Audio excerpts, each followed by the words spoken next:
What's up guys, Brock Ashby here. In this video I'm going to take you through a warm-up to get you ready for a leg workout. Please consider subscribing to my channel as I bring you more workout tips and advice to help you on your fitness journey.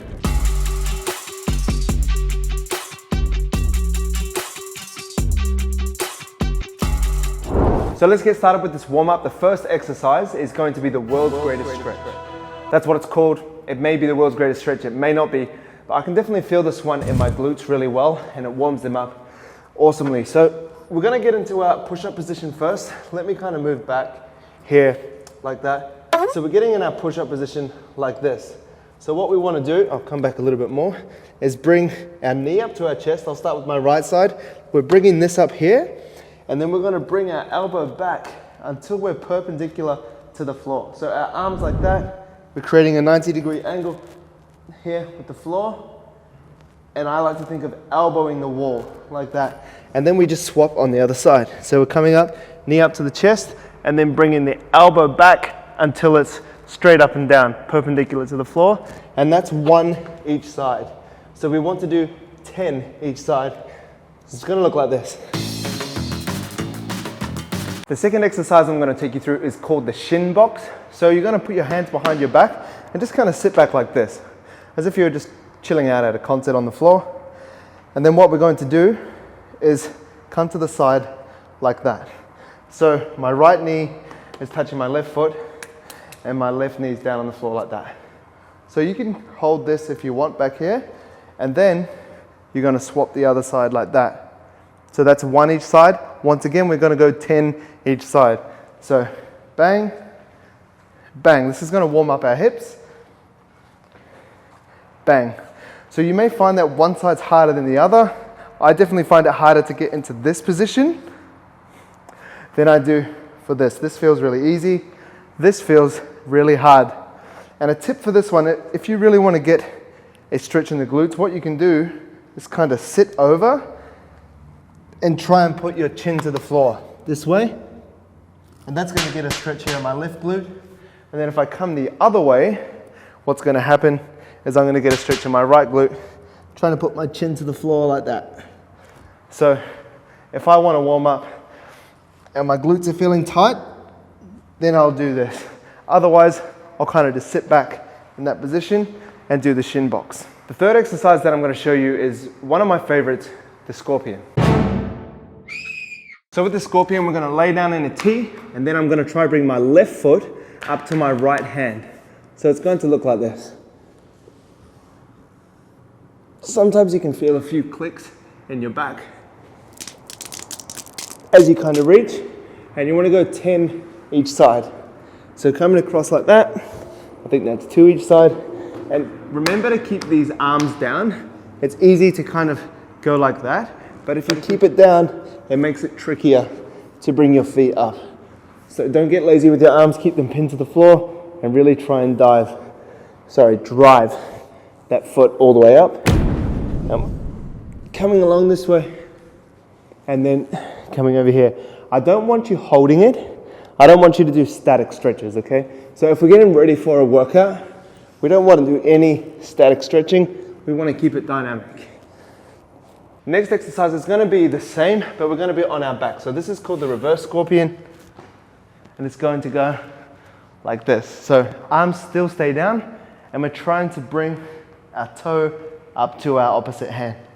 This way and that way. So see how this arm for me wants to come off the floor? It's because my chest is pretty tight.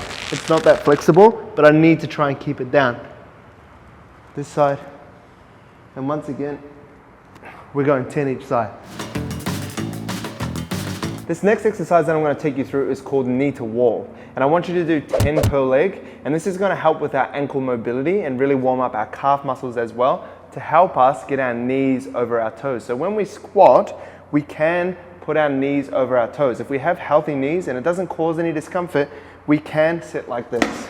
Okay, so as you can see, my knees are way over our toes, and that helps us stay more upright in a squat. So this is going to help us get into that motion. So my head's going to jump out of the video for this bit, but you'll see my legs. So I want you to find a spot where you can put your heel on the floor like that, and you can drive your knee to touch the wall. So I can do it here. So I'll do 10 each leg with my left leg. That's 3, 4, 5. And I want you to go back as far as possible and get your knee just tapping the wall. And then when you've done your amount, that's 10 there, I'll swap. I'll put my foot in the same spot and then do it on my right side. So my right side finds this much easier. So my left leg is less mobile, or my left ankle is less mobile or less flexible than my right. So that's something I need to be aware of and something that I'll work on. So work on my left leg. So just because my right can do more, sorry, that was too far, but just because my right is more flexible, it doesn't mean I should treat it as if it's more flexible, because then my imbalance is just going to get worse and worse. So I want to keep them on the same level field and try bring my left as much as possible. So I want you to do 10 each leg for that. This last exercise that I'm going to take you through is just a goblet squat with a push at the bottom. So we're going to squat down and then just push the weight out in front and then drive back up. So this is going to help us stay nice and upright as we squat and come back down like that. It's also going to help us sit nice and deep into our squat to get us ready for any split squats or squats that we're going to do, and leg presses as well. Any sort of quad dominant press is going to benefit from this warm up. So with this, I don't want you to grab a 20 kg or 30 kg dumbbell to push out in front. This is literally just to counter your weight as you sit down, because if this wasn't here, I'd probably fall back like that. So if you have a weight in front, it's going to prevent you from falling over. Bang. So it doesn't need to be much. This is just 8 kg, but you can use 2, 3, 4, 5 if you want to as well. And with this, we're going for 10 reps. You can pause down the bottom as well just to get really comfy at the bottom and come back up. So once you've done all these exercises, you can then jump into your workout. But make sure when you're working out that you do warm-up sets for the exercise that you're doing. This is just called movement preparation, okay? So this just gets your body ready to move, specific to the exercises that you're going to do for your lower body. Now you can get into deadlifts, you can get into hip thrusts, you can get into squats, you can get into split squats, you can get into back extensions. Your body, your lower body is really warm and ready to go. But make sure when you warm up for squats, let's say your first working set is going to be 100 kg for sets of 8, you need to warm up first. So you warm up on the bar, and then you warm up on 40, and then you warm up on 60, and then you warm up on 70, and then maybe 75, and then maybe you do 80 for 6, and then you go in for your first set of 80 for 8. Now, I know that sounds like a lot of warming up because we've just done this warm up and then we've just done those warm up sets, but that's going to help you perform better. And as you progress through your workout, you don't have to do warm up sets for every exercise.